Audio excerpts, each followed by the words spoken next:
ये कहानी है एक ऐसे लड़के की जो हिस्ट्री का एक महान जादूगर बनना चाहता है। मगर जो चीज इसे ग्रेट मेज बना सकती थी, यानी कि माना वेंस, इस बेचारे की काफी कमजोर थी। और ये बात भी नहीं कि ये मेहनत नहीं करता, ये काफी मेहनती है। ये हर रोज काफी कड़ी ट्रेनिंग करता। मगर मैजिकल वर्ल्ड में मैजिक ही सब कुछ होता है। इसकी माना वेन कमजोर होने की वजह से इस एकेडमी से भी निकाल दिया गया।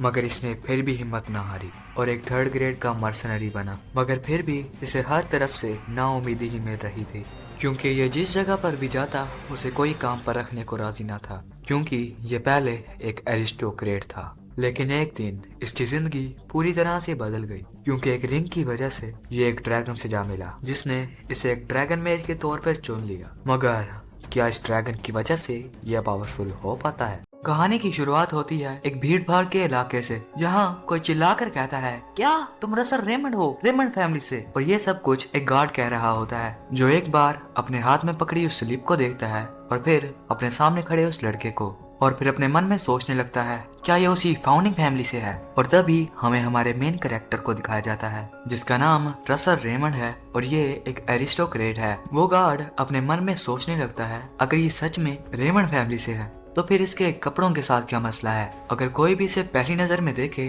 तो उसे ऐसा ही लगे कि ये कोई भिखारी है। और तभी वो गार्ड कहता है, ठीक है, हमने आपको चेक कर लिया, आप जा सकते हैं। और जैसे ही रसल कुछ कदम आगे जाता है तो दूसरा नाइट पहले वाले नाइट से पूछता है, क्या तुम उसे जानते थे?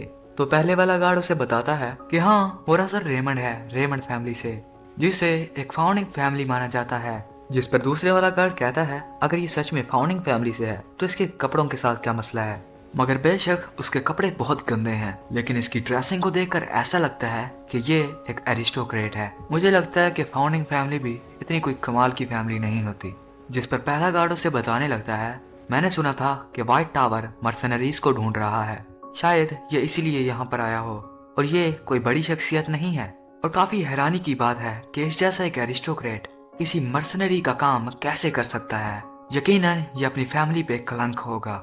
मगर इन दोनों की ये बातें रसल काफी आसानी से सुन पा रहा होता है और फिर कहने लगता है, कितना शोर मचा रहे हैं, किसी दूसरे को जज करने से अच्छा अपना काम क्यों नहीं करते? और फिर वो एक सिटी में एंटर कर जाता है, जिस सिटी का नाम कैपिटल कैमलोट होता है। और रसल चलते चलते अपने कदम मैजिक टावर के पास जाकर रोकता है और इस मैजिक टावर को बड़ी ही हसरत से देखते हुए अपने मन में कहने लगता है, ये है वो मैजिक टावर जहाँ पर हर किंगडम के गार्डियन रहते हैं। वो वक्त भी था जब मैंने भी बहुत मेहनत की थी, बहुत हार्ड वर्क किया था ताकि मैं यहाँ पर आ सकूं। और यहाँ पर आने का मेरा सिर्फ एक ही मकसद था कि मैं अपनी डूबती हुई फैमिली को एक सहारा दे सकूं। एम्पायर से जंग के दौरान जब मेरे फादर मारे गए तो ना चाहते हुए भी हमें अपने कैसल को छोड़ना पड़ा, और इसी वजह से मैं मैजिक टावर में एंटर करना चाहता था ताकि अपनी टेरिटरी को दोबारा से रीगेन कर सकूं। और फिर हमें छोटे रसल को दिखाया जाता है, जो अपनी माँ को काफी रोते हुए पुकार रहा था और रोते हुए कह रहा होता है, मेरी माँ अभी भी अंदर है, उन्हें भी बचा लो। और हमें बताने लगता है कि मैजिक टावर में एंटर करना मेरा एक इम्पॉसिबल ड्रीम था, क्योंकि मैजिक टावर में अप्लाई करने से पहले ही मुझे एकेडमी से निकाल दिया गया। और फिर हम देखते हैं उस वक्त का सीन जब रसल को एकेडमी से निकाला जा रहा था और कोई तो रसल पर चिल्लाते हुए कहता है, रसल रेमंड, तुम एक साथ 3 ग्रेड्स में फेल हो चुके हो। हमारी इस एकेडमी की पूरी हिस्ट्री में ये पहली बार हुआ है कि कोई बंदा एक साथ ही अपने 3 ग्रेड्स में फेल हो चुका हो। भले से तुम थ्योरी में काफी अच्छे हो, मगर मैजिक में तुमने अभी तक सेकंड सर्कल भी अचीव नहीं किया। और फिर एक और टीचर कहने लगा, माना वेन को नरिश करने के लिए तुम्हें आगे जाकर काफी प्रॉब्लम होने वाली है, इसीलिए मेरी सलाह है कि तुम क्विट कर दो और कोई और आसान और अच्छा काम ढूंढ लो।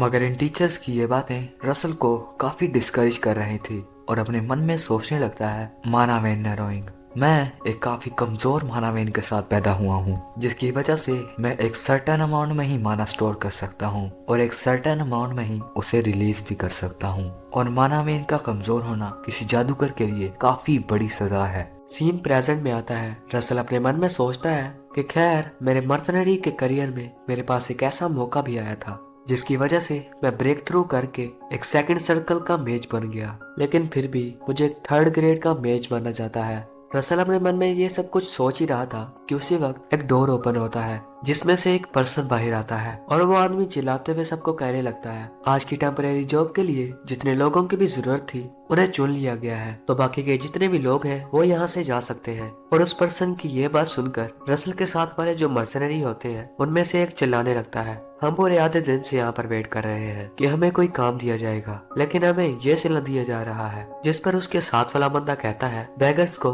कभी भी कोई काम चूज करने का मौका नहीं मिलता, उन्हें हर काम असाइन किए जाते हैं। तभी कुछ लोग रसल के पास खड़े होकर कुछ बातें करने लगते हैं कि म्यूजियम में एक टेम्परेरी मेज की जरूरत है, क्या हम वहाँ जाकर कुछ ट्राई करें। जिस पर दूसरा आदमी कहने लगता है तुम ये क्या कह रहे हो, वहाँ पर जाकर मुझे अपनी इज्जत का फालूदा नहीं बनवाना, क्योंकि वो वहाँ पर फर्स्ट सर्कल वाले मेज ढूंढ रहे हैं ताकि कुछ साफ सफाई करवा सके, इसीलिए मैं वहाँ पर जाने नहीं वाला। और रसल इन दोनों की बातें काफी शांति से सुन रहा होता है और एक लंबी सी सांस लेकर अपनी जेब से कुछ निकालने लगता है। और तभी हम देखते हैं वो एक पोटली को निकालता है जिसमें पूरा एक गोल्ड का सिक्का होता है और उस एक गोल्ड कॉइन को देखकर अपने मन में कुछ सोचने लगता है और फिर अचानक से कहता है मैं जाऊंगा वहाँ। सीन शिफ्ट होता है और हमें उसी म्यूजियम का सीन दिखाया जाता है और उस ग्रेट म्यूजियम का नाम होता है लुवेरियम। और फिर हमें उस म्यूजियम के हालवे का सीन दिखाया जाता है जहाँ पर म्यूजियम का मैनेजर सभी लोगों को कह रहा होता है कि हमारा म्यूजियम सभी के सभी किंगडम में सबसे बड़ा म्यूजियम है और इस हफ्ते हमारे म्यूजियम में काफी सारे एरिस्टोक्रेट आने वाले हैं, तो इस जगह की साफ सफाई बहुत अच्छे तरीके से होनी चाहिए। मुझे इस पूरे म्यूजियम में कहीं पर भी एक भी धब्बा न नजर आए। और रसल भी मैनेजर की ये बात सुनकर अपना मुंह बना लेता है क्योंकि किसी जमाने में वो भी एक एरिस्टोक्रेट था। और फिर से वो मैनेजर कहने लगता है प्लीज अपनी हवा की पावर को जरा ध्यान से इस्तेमाल करना, अगर तुम्हारी वजह से यहाँ पर कोई भी चीज डिस्ट्रॉय हुई या फिर इस म्यूजियम की कोई भी प्रॉपर्टी डैमेज हुई तो फिर अपनी हालत के जिम्मेदार तुम खुद होगे।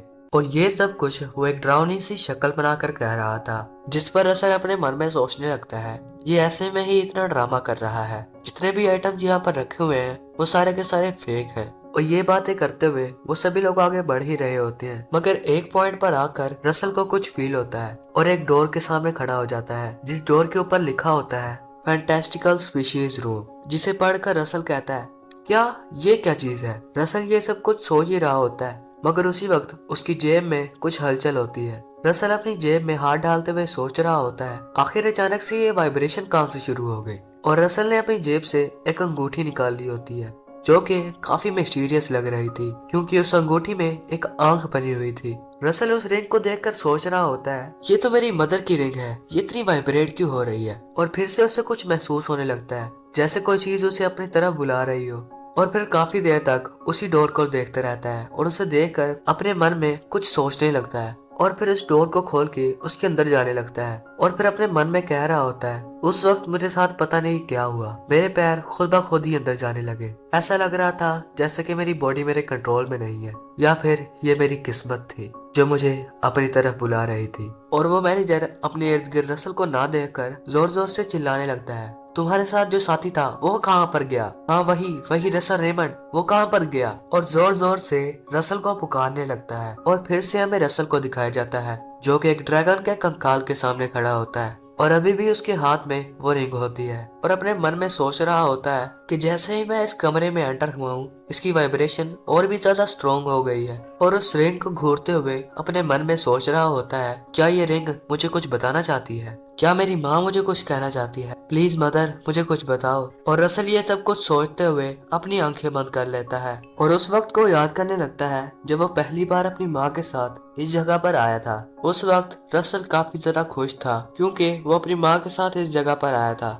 मगर अचानक कुछ देखकर काफी ज्यादा हैरान हो जाता है और उस तरफ इशारा करते हुए अपनी मोम को कुछ दिखाने लगता है। और हम देखते हैं कि रसल ने एक हिडन रास्ता तलाश कर लिया था और ये सब कुछ याद करके रसल अपनी आंखें खोल लेता है और फिर उसी रास्ते का इस्तेमाल करते हुए एक हिडन रूम में पहुंच जाता है जहां उसे एक अजीब सी चीज देखने को मिलती है जो चीज काफी वियर्ड दिख रही होती है। और ये अजीब सी चीज एक एंशिएंट ड्रैगन का हार्ट होता है। और तभी रसल अपने हाथ में पकड़ी उस रिंग को देखने लगता है जो कि और ज्यादा वाइब्रेट करने लग गई थी। रसल अपने मन में सोचने लगता है मेरे सामने जो चीज पड़ी है वो एक ड्रैगन का हार्ट है और मेरे हाथ में एक ऐसी मिस्टीरियस रिंग है जो कि मुझे मेरी मेरी माँ ने दी थी और इस रिंग के ऊपर जो आई है वो कुछ हद तक ड्रैगन आई जैसी लग रही है। और उस रिंग के अंदर से रसल को रोने की आवाजें आ रही थी और रसल अपने मन में कह रहा था कि तुम इतना रो क्यों रही हो। मगर इतने में रसल के हाथों को पता नहीं क्या होता है, वो खुद ब खुद ही उस रिंग को अपने हाथ में डाल लेता है। और जैसे ही वो उस रिंग को डालता है, उस रिंग में जितनी भी वाइब्रेशन हो रही थी वो उसी वक्त खत्म हो जाती है। और जैसे ही उस रिंग की वाइब्रेशन खत्म होती है, हर तरफ बहुत ज्यादा खामोशी फैल जाती है और ये गाना बजने लगता है।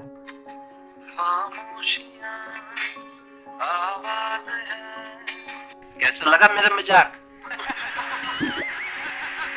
और रसल भी उस रिंग को देखते हुए बिल्कुल ही चुपचाप खड़ा हो जाता है और फिर हंसते हुए अपने मन में कहने लगता है अब तो मैंने चीजों को इमेजिन करना भी शुरू कर दिया है। मैं भी ना। वो ये सब कुछ सोच ही रहा था, मगर अचानक से उसकी रिंग काफी ज्यादा चमकने लगती है और इस चीज की वजह से वहाँ पर काफी ज्यादा शोर हो जाता है। ऐसा लग रहा था जैसे कोई ड्रैगन दहाड़ रहा है और एक मिस्टीरियस वॉइस कहती है आई और हार्ट को एक किया जा रहा है। और हमें वहाँ पर ड्रैगन्स के पर दिखाए जाते हैं और फिर से वही मिस्टीरियस वॉइस आती है, दूसरी आई को भी ओपन किया जा रहा है। और इतने में रसल के सामने एक बहुत बड़ा ड्रैगन आ जाता है और वो ड्रैगन रसल को कहने लगता है तुम एक नई मैथोलॉजी के कॉर्नर स्टोर बनने के लिए काफी हो।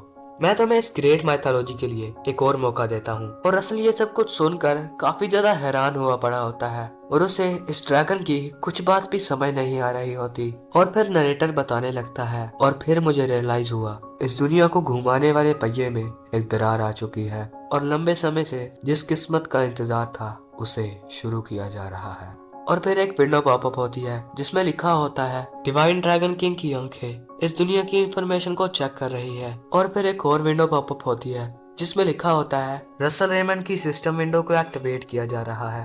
और इसी के साथ वो स्क्रीन बंद हो जाती है और हर तरफ अंधेरा हो जाता है। और फिर कोई कहने लगता है रसल रेमंड रेमंड उठो, मगर रसल साहब कोई आवाज नहीं करते। और फिर अपने मन में सोचने लगता है ये सब कैसा शोर है, ऐसा लग रहा है जैसे कोई मुझ पर काफी गुस्सा है, मगर मैं इस आवाज को पहचानता हूँ, ये कौन हो सकता है। मगर अचानक एक प्रोफेसर उसके सर में बुक मार देता है जिसकी वजह से रसल अपने होश में आता है और जोर से चिल्लाता है यस सर। और रसल के सामने खड़ा प्रोफेसर कहने लगता है मुझे पता है तुम्हारे ग्रेड्स काफी अच्छे हैं, मगर इस चीज का ये मतलब नहीं कि तुम क्लास में ही सो जाओ। रसल को उस प्रोफेसर की कोई बात भी समझ नहीं आ रही होती और वो लल्लू पंजू बन के वहाँ पर खड़ा होता है। और रसल अपने सामने खड़े आदमी को जब गौर से देखता है तो काफी हैरानी से कहने लगता है क्या प्रोफेसर ह्यूबर्ट, मगर ये तो मर गए थे। और जब हड़बड़ाहट में इधर उधर देखता है तो अपने आप को अपनी क्लास में पाता है जहाँ उसके बहुत सारे क्लासमेट्स भी थे और कुछ उस पर हंस रहे थे तो कुछ काफी हैरान थे कि अभी इसे क्या हुआ, थोड़ी देर पहले सो रहा था और अब इतनी अजीब सी हरकतें कर रहा है। और रसल जो कि काफी हैरान था अपने मन में कहने लगता है मेरे साथ क्या हो रहा है। और जब अपनी तरफ देखता है तो अपने स्कूल टाइम की यूनिफॉर्म में होता है और अपने हाथों से अपने मुंह को दबाने लगता है और अपने आप को चेक करने लगता है कि क्या ये मैं ही हूँ। अपने आप को एकेडमी में देखकर वो भी काफी छोटी उम्र में वो काफी हैरान हो जाता है और यहाँ तक कि उसकी बॉडी भी कांप रही होती है और उसके मुंह से एक लफ्ज भी नहीं निकल रहा होता है। और फिर थोड़ी देर बाद अपने मन में चिल्लाते हुए कहता है क्या मैं पास्ट में वापस आ गया।